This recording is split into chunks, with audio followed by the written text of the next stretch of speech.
అదే RTV app వార్తల్ని క్షణాల్లో చదివే అవకాశం ఉంటుంది. ఒక న్యూస్ పేపర్, ఒక టెలివిజన్ ఛానల్ మీ చేతుల్లో ఎప్పుడూ ఉంటాయి. రాష్ట్రంలో ఈ సాధారణ ఎన్నికల్లో చారిత్రకమైన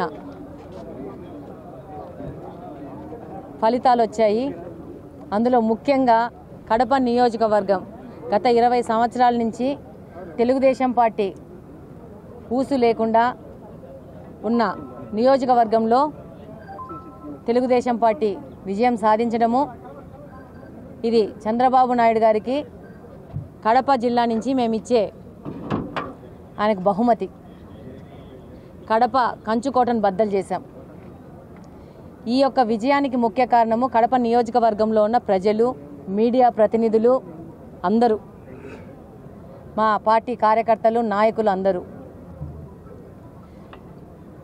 గత 20 సంవత్సరాల నుంచి రెడ్డప్ప గారి రాజగోపాల్ రెడ్డి ఫ్యామిలీ నుంచి ఎవరు గెలవలేదు, మీరు గెలవలేకపోయినారు, ఎక్కడి నుంచో వచ్చి ఇక్కడ పోటీ చేస్తున్నారు, మీరు కార్పొరేటర్ స్థాయిలో గెలిచారా, వార్డు స్థాయిలో గెలిచారా, మీరు ఎవరు, ఎక్కడి నుంచో వచ్చారు, ఇక్కడ ఉండరు, వెళ్ళిపోతారంటూ అవాకులు చెవాకులు అందరూ వాగిన వాళ్ళకందరికీ ఒకటే సమాధానము, 20 సంవత్సరాల నుంచి మేము గెలవలేదన్న వాళ్ళకందరికీ ఇక్కడ గెలిచాము. దీనికి ముఖ్య కారణము కడప నియోజకవర్గంలో తెలుగుదేశం పార్టీకి ఓట్లేసిన ప్రతి ఒక్కరికి ధన్యవాదాలు తెలియజేసుకుంటున్నాను.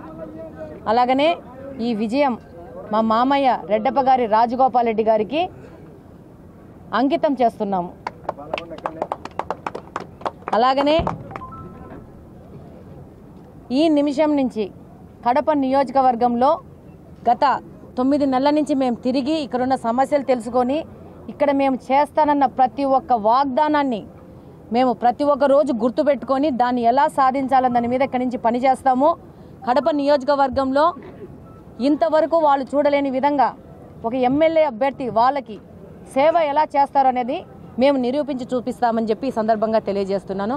దీనికి మాకు సహకరించిన, నేను దాదాపు 9 నెలల నుంచి మీతో దాదాపు ఎవ్రీ 2 డేస్కి 3 డేస్కి ఒకసారి మీడియా ప్రతినిధులతో కలవడం జరుగుతోంది. వాళ్ళ ఇన్పుట్స్ ఇస్తూ వస్తున్నారు. వాళ్ళు నన్ను ట్రైన్ కూడా చేయడం జరిగింది. మీ అందరికీ పేరు పేరున ధన్యవాదాలు తెలియజేసుకుంటున్నాను. ప్రత్యేక ధన్యవాదాలు మీ అందరికీ. Thank you.